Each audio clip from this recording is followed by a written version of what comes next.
Good morning, everyone. It is Wednesday, coffee and questions time, September 14th. What? A little louder. A little louder. Okay. So we are filming right now with a brand new camera that we just got yesterday. So we did some tests on it. We still have to work on the sound a little bit. Our microphone from our other camera will not work on this one. So anyway, bear with us as far as the sound goes. I'll try to modulate a little bit louder, but we have got some more sound equipment coming that will work with this camera. So anyway, let's get into it. First of all, I want to say thanks to Mark, the Wood Whisperer. Dad and I went down and visited with him yesterday when we went to Phoenix, and just a super guy. Thanks again, Mark, for all of your help and advice, and just being such a great guy. We sure appreciate it. So we had fun. So I actually posted a picture of Dad and Mark on our Instagram yesterday. So that was fun. All right, so here we go. Let's get into some questions here. Keithon Lee was asking, I wonder if I could have your opinion on there's our phone. My daughter should get that. I think Rachel's got it. Rachel got it.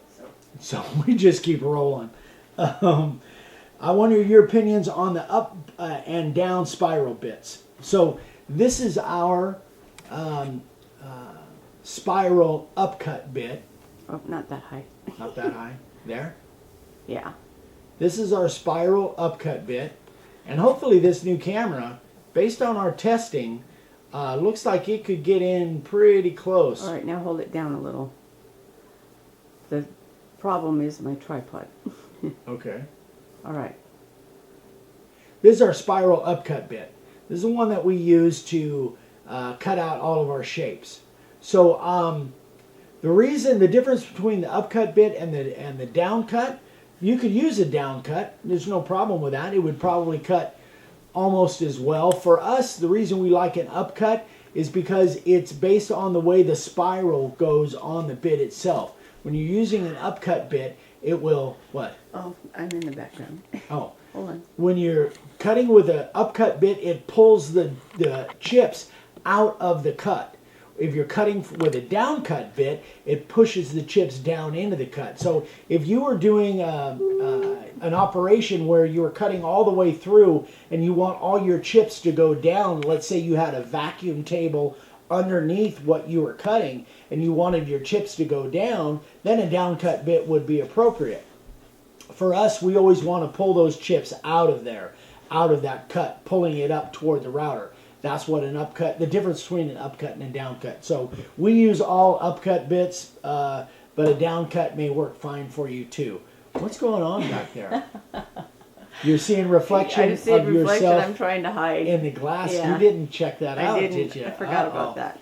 So that's Vicky behind the camera, as and you guys in the reflection. as you guys can see. Okay. So let's move on to the second question. I think I'm going to do 3 questions today. In one of your videos, this is from Gary Reitnor. I think I got that right, Gary. I hope I did. In one of your videos, you talked about a decal on a sign. Do you put them on after you spray the finish on or before? Well, when he's talking about decals, when I was up in Oatman, and I made a video on this somewhere, but I can't remember what video it was, to be honest with you. Up there, I used to want to do sports teams and that kind of thing. So what I found, a way to get around the whole copyright thing and for speed of being able to do stuff right there and have all of the teams available, I use decals. So this is just a little decals that I got off of, I think I bought these off of eBay. And I bought the whole set or 2 or 3 sets, and I would just have a half dozen decals of each team, and then I would put them on there, and it allowed me to have number 1, add color to my sign, number 2, not have to worry about the copyright, because this is a licensed product already, has the NFL license on it, so I don't have to worry about copyright or anything like that, and it allows me to have the variety and do it quickly of all of the teams. So that's another option for you. It's not honestly, it's not quite as good as being able to carve right into the board, but there's a lot of advantages. For me, I could whip this sign out in a matter of 10-15 minutes, and I had all the teams available to me. So that's an option. Now what I did was, you can see I put that line around there, and then I put the decal on, then I put my finish over everything. So I didn't put the finish on the board first.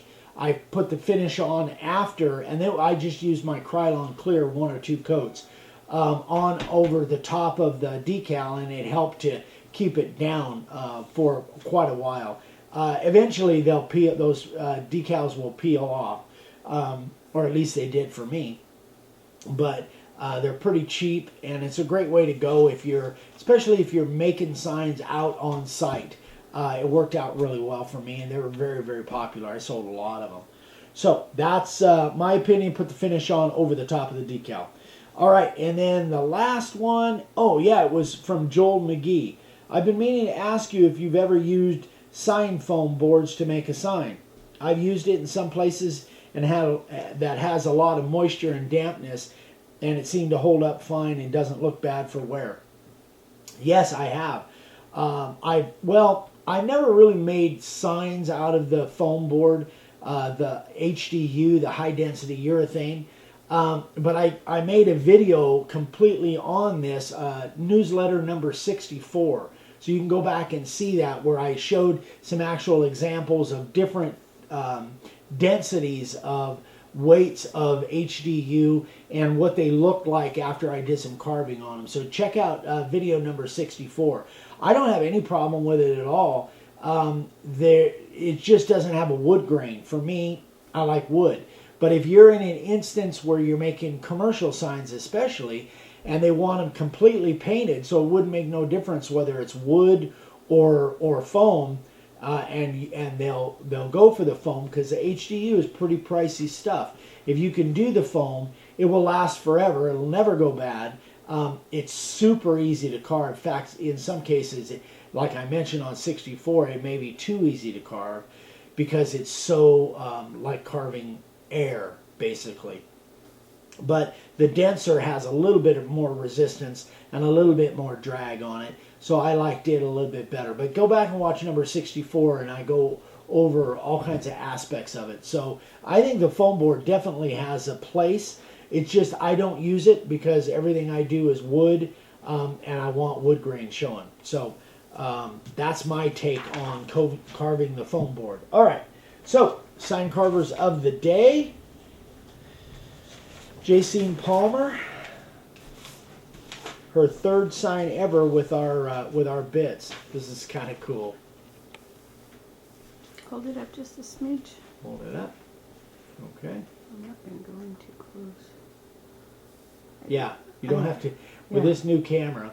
And let us know what you guys think of the quality of the picture and even the sound. Although the sound we know isn't quite as good as what we'd like it to be, we would love you guys' opinion on it. And then, so great job on that, Jacine. I really like that. That's cool.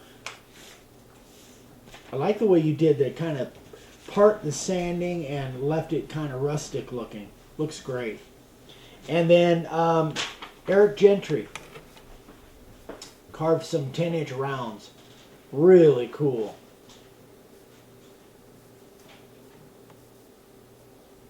Get in on there closer than you.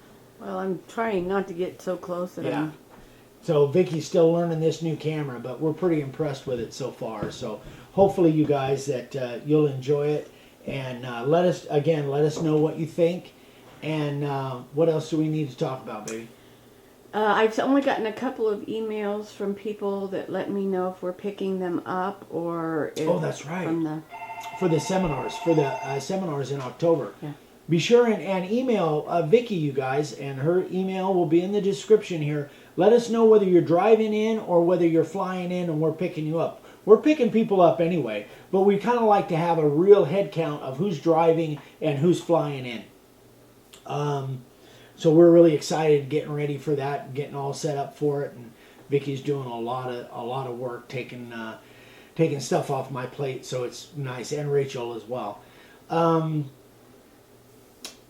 guess that's about it. yeah, that's about it. Thanks, guys. I got a really cool demo coming up on Friday. You guys will, I think you guys will like this. So, stay tuned and give us your. Oh, keep the questions coming. By the way, guys, keep asking questions, emailing me questions. My email's in the description below. Please like this video and share it and get the word out and let us know how we can help. So everybody have a great Wednesday, and we will see you on Friday morning. Talk to you later, guys. Bye-bye.